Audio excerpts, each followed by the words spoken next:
பக்திமன்ற அன்பர்களுக்கு வணக்கம். என்னுடைய பக்திமன்ற சேனலை சப்ஸ்கிரைப் செய்து பாருங்கள். இன்று சூடி கொடுத்த சுடர்கொடி ஆண்டாள் நாச்சியார் அருளிய திருப்பாவை பற்றி அறிந்து கொள்வோம். ஆண்டாளின் வளர்ப்பு தந்தை பெரியாழ்வார். அவர் ஸ்ரீவில்லிபுத்தூரில் உள்ள வடபத்திர சாயி கோயிலின் அருகே துளசி செடியில் நடியில் கண்டெடுத்த குழந்தைக்கு கோதை என்று பெயரிட்டு தன் மகளாகவே பாவித்து வளர்த்தார். பாசூரம் 9.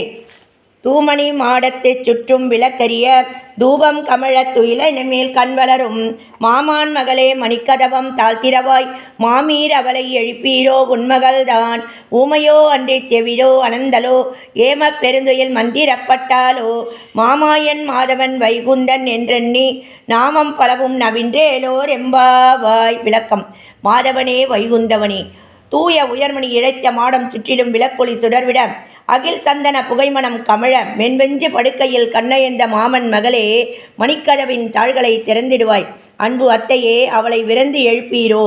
உன் செல்வ மகள் வாய்த்திரவா ஊமையோ அன்றி ஒளிநுகரா செவிடோ நீண்ட துயில் கொண்டவளோ காவல் கொண்டு பெருந்துயலுக்கு மந்திரத்தால் கட்டுண்டு உறங்கினாளோ மாயை புரியும் மாதவன் வைகுந்தன் வாசன் திருநாமம் பன்முறை சாற்றி துயிலெழுப்புவீர் எம்பாவாய். கோதை பிறந்தவோர் கோவிந்தன் வாழுமோர் ஜோதிமணி மாடம் தோன்றுமோர் நீதியால் நல்ல பக்தர் வாழுமோர் நான்மறைகள் ஓதுமோர் வில்லிபுத்தோர் வேதக்கோனோர் பாதகங்கள் தீக்கும் பரமனடி காட்டும் வேதம் அனைத்துக்கும் வித்தாகும் கோதை தமிழ் ஐயைந்தும் ஐந்தும் அறியாத மானிடரை வையம் சுமப்பதும் அம்பு.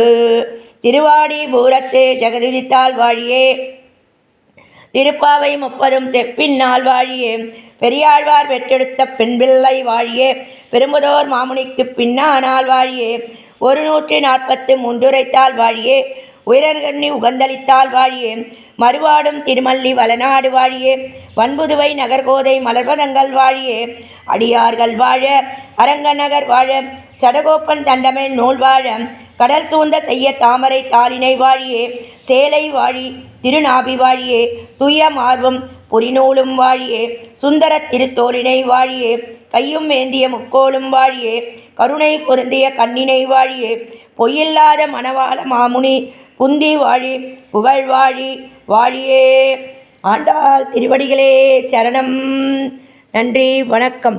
மீண்டும் நாளை சந்திப்போம்.